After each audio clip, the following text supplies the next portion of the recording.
আগামীর যুদ্ধক্ষেত্র কেমন হবে সেই ভবিষ্যৎ এখন এখানে আমাদের চোখের সামনে। জীবন রক্ষাকারী উদ্ধারকারী ড্রোন থেকে শুরু করে স্বয়ংক্রিয় অস্ত্রে সজ্জিত রোবোটিক কুকুর পর্যন্ত বিশ্বজুড়ে সামরিক কৌশলকে বদলে দিচ্ছে অত্যাধুনিক প্রযুক্তি। আজকের পর্বে আমরা আপনাদের পরিচয় করিয়ে দেব সেই সব যুগান্তকারী রোবট এবং স্বয়ংক্রিয় সিস্টেমগুলির সাথে যা যুদ্ধের সংজ্ঞা নতুন করে লিখছে। চলুন দেখে নেওয়া যাক ভবিষ্যতের যুদ্ধের অবিশ্বাস্য ঝলক। আইএলএ বার্লিন এয়ার শো 2024-এ জার্মান কোম্পানি আভালিস জিএমবিএইচ বিশ্বের প্রথম উদ্ধারকারী ড্রোন উন্মোচন করেছে, যা উচ্চ ঝুঁকিপূর্ণ অঞ্চলে হতাহতদের উদ্ধার এবং পণ্য পরিবহনের জন্য ডিজাইন করা হয়েছে। ড্রোনটি একটি 240 কিলোওয়াট বৈদ্যুতিক মোটর দ্বারা চালিত এবং এটি প্রতি ঘন্টায় 86 কিলোমিটার পর্যন্ত গতিতে পৌঁছাতে পারে। এর সর্বোচ্চ উড্ডয়ন উচ্চতা 2.1 কিলোমিটার এবং এর রেঞ্জ 51 কিলোমিটার। এর পেলোড ক্ষমতা 135 কেজি পর্যন্ত। গ্রিল নামের এই ড্রোনটিতে আহত ব্যক্তিদের নিরাপদে পরিবহনের জন্য একটি মেডিকেল বগি রয়েছে, যা এটিকে বিপজ্জনক পরিবেশে মেডিকেল উদ্ধারের জন্য একটি অত্যন্ত কার্যকরী হাতিয়ার করে তুলেছে।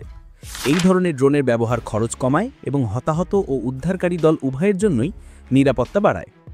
বর্তমানে জার্মান সেনাবাহিনী ভবিষ্যতে সম্ভাব্য মোতায়েনের জন্য ড্রোনটি মূল্যায়ন করছে। সম্প্রতি American company general dynamics land systems mission command on the move প্রোগ্রামের অধীনে একটি সমন্বিত সমাধান উন্মোচন করেছে, যেখানে মিউট এক্সএম রোবোটিক প্ল্যাটফর্ম এবং ঘোস্ট রোবোটিক্স কোম্পানির তৈরি V60 রোবট রয়েছে। মিউট এক্সএম বা মাল্টি ইউটিলিটি ট্যাকটিক্যাল ট্রান্সপোর্ট হল একটি বহুমুখী রোবোটিক যান যা সরঞ্জাম, গোলা বারুদ এবং সরবরাহ পরিবহনে সৈনিকদের সহায়তা করার জন্য ডিজাইন করা হয়েছে, পাশাপাশি পরিদর্শন এবং যুদ্ধে সহায়তার কাজও করে।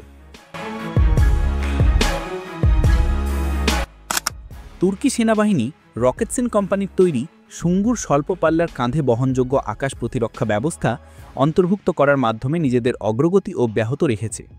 সুঙ্গুর যুদ্ধক্ষেত্রে চলমান এবং স্থির উভয় ধরনের সম্পদের জন্য স্বল্প পাল্লার আকাশ প্রতিরক্ষা প্রদানের জন্য ডিজাইন করা হয়েছে। এর বহনযোগ্যতা এবং একাধিক প্ল্যাটফর্মের সাথে সামঞ্জস্যতা এটিকে একটি বহুমুখী আকাশ প্রতিরক্ষা সমাধানে পরিণত করেছে। এর মূল বৈশিষ্ট্যগুলির মধ্যে রয়েছে 8 কিলোমিটার পর্যন্ত কার্যকরী পরিসীমা এবং 4 কিলোমিটার পর্যন্ত কার্যকরী উচ্চতা। এটি উন্নত টার্গেটিং সিস্টেমে সজ্জিত, যা দিনের যে কোনো সময়ে বর্ধিত রেঞ্জে লক্ষ্যবস্তু শনাক্তকরণ এবং ট্র্যাক করতে সক্ষম। সুঙ্গুর কঠিন পরীক্ষা সম্পন্ন করেছে এবং 2023 সালে তুর্কি সশস্ত্র বাহিনী দ্বারা আনুষ্ঠানিকভাবে গৃহীত হয়েছে, যা তুর্কি ডিফেন্স ক্ষমতাকে একটি অত্যন্ত নির্ভরযোগ্য এবং চলমান আকাশ প্রতিরক্ষা ব্যবস্থা দিয়ে শক্তিশালী করেছে। রাশিয়া সম্প্রতি সামরিক রোবটের উন্নয়ন জোরদার করেছে, যা সাপোর্ট সিস্টেম এবং নিরীক্ষণ ইউনিট থেকে শুরু করে কমব্যাট প্ল্যাটফর্ম পর্যন্ত বিস্তৃত। একটি উল্লেখযোগ্য প্রজেক্ট হল ভ্রাতিস্কা রোবোটিক প্ল্যাটফর্ম, যা সফলভাবে পরীক্ষা পাশ করেছে এবং এখন সক্রিয় সেবায় মোতায়েন করা হয়েছে। এই ছোট আকারের চালকবিহীন যানটি আক্রমণাত্মক দলকে সহায়তা এবং সরবরাহ পরিবহনের জন্য ডিজাইন করা হয়েছিল, তবে এর প্রাথমিক কাজ হল ফায়ার সাপোর্ট প্রদান করা, কারণ এটি একটি টারেট মাউন্টেড অস্ত্র ব্যবস্থায় সজ্জিত। ভ্রাতিস্কা দূর থেকে নিয়ন্ত্রিত হয়, যা এর অপারেটরদের জন্য ঝুঁকি উল্লেখযোগ্যভাবে হ্রাস করে। প্ল্যাটফর্মটি রুক্ষ ভূখণ্ডে চলাচল করতে এবং চ্যালেঞ্জিং পরিস্থিতিতে কাজ করতে সক্ষম। যুদ্ধের পরিস্থিতিতে এটি কার্যকরভাবে শত্রুকে দমন এবং নিরীক্ষণ মিশনের জন্য ব্যবহৃত হয়। চীন সক্রিয়ভাবে নতুন প্রযুক্তি অন্তর্ভুক্ত করে তার সামরিক বাহিনীকে আধুনিকীকরণ অব্যাহত রেখেছে। নভেম্বর 2024-এ জুহাইতে অনুষ্ঠিত 15তম আন্তর্জাতিক বিমান ও মহাকাশ প্রদর্শনীতে চায়না ইলেকট্রনিক্স টেকনোলজি রোবোটিক কুকুরের আকারে একটি নতুন প্রজন্মের যুদ্ধ রোবট উন্মোচন করেছে, যেগুলোকে রোবোটিক উলফ বা রোবোটিক নেকড়ে বলা হয়। এই ডিভাইসগুলো সামরিক রোবোটিক্স এবং কৃত্রিম বুদ্ধিমত্তায় চীনের উন্নত সাফল্য প্রদর্শন করে। রোবোটিক কুকুরগুলো 4টি অঙ্গ দিয়ে সজ্জিত, যা তাদের উচ্চ চালচলন ক্ষমতা এবং জটিল রুক্ষ ভূখণ্ড অতিক্রম করার ক্ষমতা প্রদান করে। তারা স্বায়ত্তশাসিতভাবে পরিবহন যান থেকে নামতে পারে এবং একটি অপারেটরের কাছ থেকে কমান্ড কার্যকর করে দলে কাজ করতে পারে। কিছু মডেলে আগ্নেয়াস্ত্রসহ কমব্যাট মডিউল লাগানো আছে, যা তাদের সরাসরি যুদ্ধ অভিযানে অংশগ্রহণের জন্য উপযুক্ত করে তোলে। এই রোবটগুলো পরিদর্শন, টহল এবং কৌশলগত মিশনে বিশেষভাবে কার্যকর। তাদের সমন্বিত এআই সিস্টেম তাদের পারিপার্শ্বিকতা বিশ্লেষণ করতে, রিয়েল টাইম সিদ্ধান্ত নিতে এবং মানুষ ও অন্যান্য রোবোটিক মেশিনের সাথে নির্বিঘ্নে যোগাযোগ করতে সক্ষম করে। অ্যান্ডুরিল ইন্ডাস্ট্রিজ একটি বহুমুখী লয়টারিং মিউনিশন তৈরি করেছে, যার নাম অল্টিয়াস 700M, যা সাজোয়া লক্ষ্যবস্তু এবং গুরুত্বপূর্ণ অবকাঠামোর বিরুদ্ধে নির্ভুল আঘাত হানার জন্য ডিজাইন করা হয়েছে। অল্টিয়াস 700M স্থল, আকাশ এবং সামুদ্রিক যানসহ বিভিন্ন প্ল্যাটফর্ম থেকে মোতায়েন করা যেতে পারে, যা অসাধারণ অপারেশনাল নমনীয়তা প্রদান করে। এর স্বায়ত্তশাসিত ক্ষমতা এটিকে একাধিক লক্ষ্যবস্তুতে হামলা সমন্বয় করতে দেয়, যা মিশনের কার্যকারিতা বাড়ায়। এই যুদ্ধাস্ত্রে একটি 15 কেজি ওয়ারহেড রয়েছে, যা একটি ছোট মিসাইলের সাথে তুলনীয়।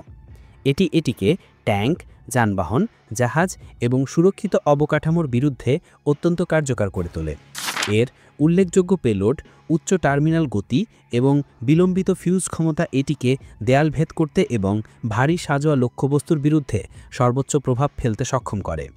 অল্টিয়াস 700M লয়টারিং মিউনিশনে একটি বড় অগ্রগতি উপস্থাপন করে, যা আধুনিক যুদ্ধের চাহিদা মেটাতে উল্লেখযোগ্য পেলোড ক্ষমতা, নির্ভুল টার্গেটিং এবং বহুমুখী মোতায়েন বিকল্পগুলোকে একত্রিত করে।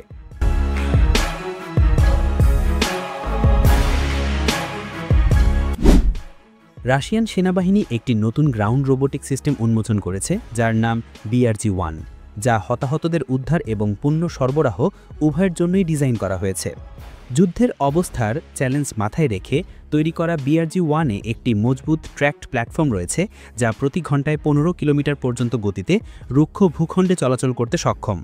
সিস্টেমটির লোড ক্ষমতা 250 কেজি পর্যন্ত, যা এটিকে আহত কর্মীদের সাথে মেডিকেল স্ট্রেচার পরিবহন করতে সক্ষম করে। BRG-1-এর প্রাথমিক লক্ষ্য হল 700 মিটার পর্যন্ত দূরত্ব থেকে দূরবর্তীভাবে কাজ সম্পাদনের মাধ্যমে সংঘাতপূর্ণ অঞ্চলের ডাক্তার এবং সৈনিকদের জন্য ঝুঁকি কমানো। স্পেনে সাম্প্রতিক FENDEN প্রতিরক্ষা প্রদর্শনীতে ফরাসি প্রতিরক্ষা সংস্থা CNIMM তার চালকবিহীন মামলিক ডিমাইনিং রোবট রোকাস উন্মোচন করেছে। রোকাস সিস্টেমের কেন্দ্রবিন্দু হল এর বহুমুখী ম্যানুপুলেটর, যা বিভিন্ন বিশেষ সরঞ্জাম দিয়ে সজ্জিত।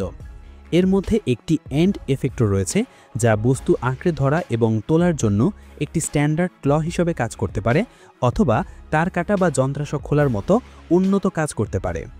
চ্যালেঞ্জিং পরিবেশে মাইন এবং বিস্ফোরক ডিভাইস শনাক্তকরণ এবং নিষ্ক্রিয়করণের সাথে সম্পর্কিত ব্যাপক কাজের জন্য ডিজাইন করা রোকাসকে রুক্ষ ভূখণ্ডে চলাচলের জন্য একটি ট্র্যাকড চ্যাসিস লাগানো হয়েছে।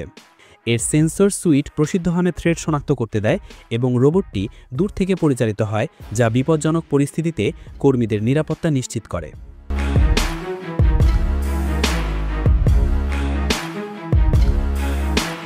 তাহলে দেখলেন তো ভবিষ্যতের যুদ্ধক্ষেত্র কেমন হতে চলেছে। আজকের এই অবিশ্বাস্য রোবটগুলোর মধ্যে কোনটি আপনার সবচেয়ে শক্তিশালী বলে মনে হয়েছে?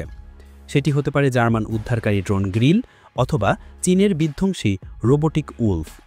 আপনার পছন্দের রোবটটির নাম কমেন্টে লিখে জানান এবং কেন সেটি সেরা তা আমাদের বলুন। এই ধরনের আরও ভিডিও দেখতে চাইলে চ্যানেলটি এখনই সাবস্ক্রাইব করুন এবং ভিডিওটিতে একটি লাইক দিন। আমরা খুব শীঘ্রই আরও রোমাঞ্চকর প্রযুক্তি নিয়ে হাজির হব। দেখা হচ্ছে পরের ভিডিওতে।